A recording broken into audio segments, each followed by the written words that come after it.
Hello everybody, thank you so much for tuning in. My name is Chris and welcome back to the channel. Today I'm going to be doing something that I haven't actually done before on this channel, which is an album review from the brand new album, The End of the Beginning by my good friend Lawless. Now I tried filming a reaction video to this only to discover that after I'd listened to the entire thing, OBS had not been recording. So instead what we're going to be doing is a review. I'm just pretty much going to go through every single track, tell you what I liked about it, some stuff that I thought could be improved, as well as put a link down in the description for you guys to go check it out for yourself. My overall thoughts on this project, it was absolutely incredible. Lawless absolutely knocked it out of the park on this one. And before I go any further, I would like to do a small quick plug. Lawless and I both have a song and an EP together that's going to be dropping this month. On February 12th, our single Fade to Black is going to be dropping on all platforms. And our EP, The Grim Adventures of Nomrah and Lawless Part 1, which Fade to Black is on, will be dropping 2 weeks after that on February 26th. So make sure to keep an eye out for that. Y'all are not going to want to miss this EP. It's 4 tracks of super versatile work from the both of us, and I think y'all are going to love it. But now back to my thoughts on the album. Law's last album, Smoke and Mirrors, I thought was absolutely amazing, but my big complaint with it was that the mixing could have been a lot better. And part of this was due to the fact that he didn't really have an actual mic setup yet. But since then, he's been able to get better equipment as well as better selection with his beats and just overall a much more polished sound. Now, Lawless is a member of the label We Up Entertainment along with myself, Ethan Riddle, It's Troy, and many, many others. It's an independent collective full of amazing artists who all try to help each other in the best ways we can.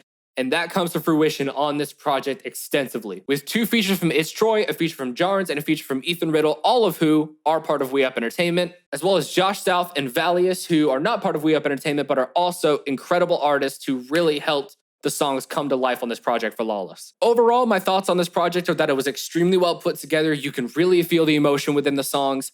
And overall, I think it's an incredible project and it's a joy to listen to. But now let's go ahead and hop into my thoughts on each individual song. The first song, Hatred, is an amazing intro. It does have a little bit of a long build-up and kind of sparse lyrics, but the sparse lyrics I actually don't mind because it adds to the atmospheric value of the track. It's a really, really good mood setter, and in my opinion, is a great way to start off a project that's going to be full of emotion. The next song is Keep Going. Now, this song is a bit of a flip-in vibe from the previous song, Hatred. Rather than talking about all the negative emotions and hatred as its title suggests, Keep Going takes that and flips it on its head, essentially saying that when you compare them in contrast to the previous track, it's essentially saying to keep going despite the hatred you may feel and the negative emotions you may feel, or at least that's how I interpreted it. The production is really, really nice. His vocals are amazing as always. His hook game has gotten a lot stronger. Next track is Basically, featuring Josh South. Now, Josh South is an artist who I'd never heard of until this project, actually, and I was really pleased with his performance.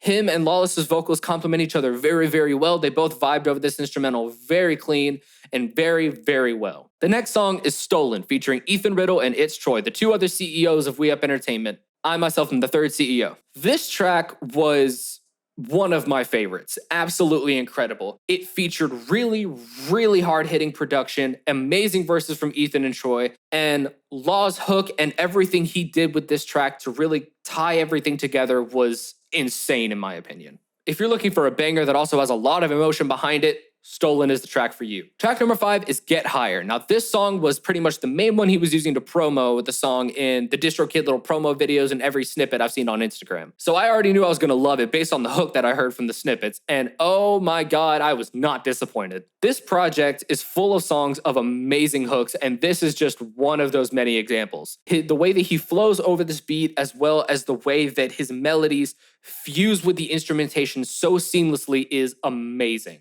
Track number 6 is Day by Day.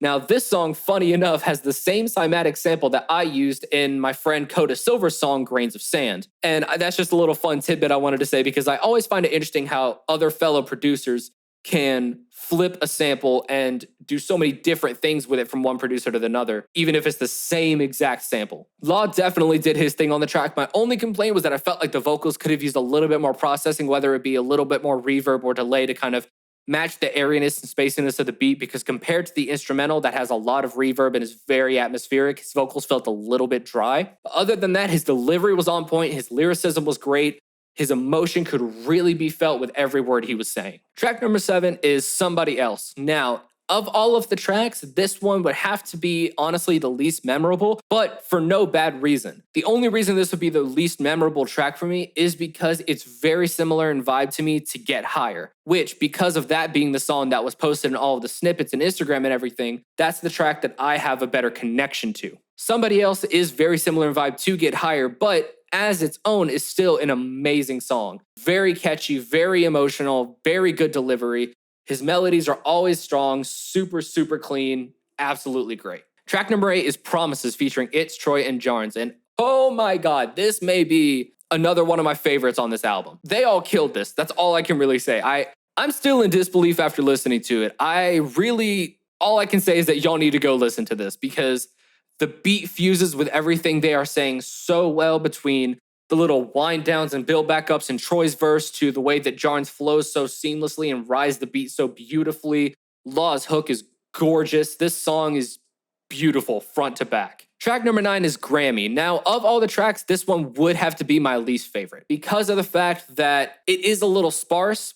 Now, sparseness can be a good thing in a song, except for in the case of this one where I feel like the beat was kind of carrying Law a little bit. Because rather than having sparse lyrics for artistic sake, it kind of came across as there were sections where he kind of just couldn't think of what to put there, so he just let the beat ride. And that kind of made it sound like it was carrying him a little bit. However, with that being said, the lyrics that he does offer on this track are very, very nice. Very clean delivery, as he always does. And I feel like I'm saying that a lot, but when you're getting a verse from Law, you know his delivery is going to be clean. Number 10 is Loser featuring Valius, and I hope I'm saying that right. This song, easily in my opinion, is the go-to for a lead single, for a music video, for really, really hard pushing and blogging and all that stuff.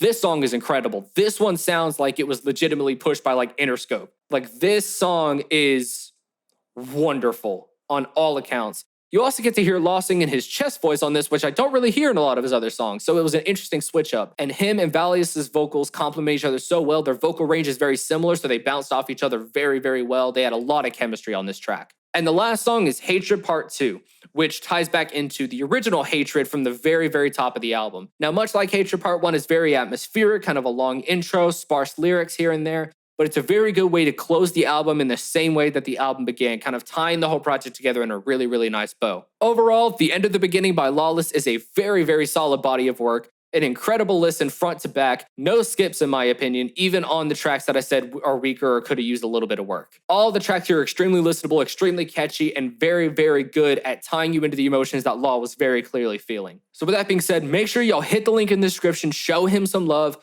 listen to this album, let him know your thoughts, DM him on Instagram at @officiallawless, let him know what you thought, and tell him you're excited for our track Fade to Black and our EP, The Grim Adventures of Nomrah and Lawless Part 1. But yeah, that's all I gotta say for this video. Thank you all so much for watching. I hope you all enjoyed. See you next time.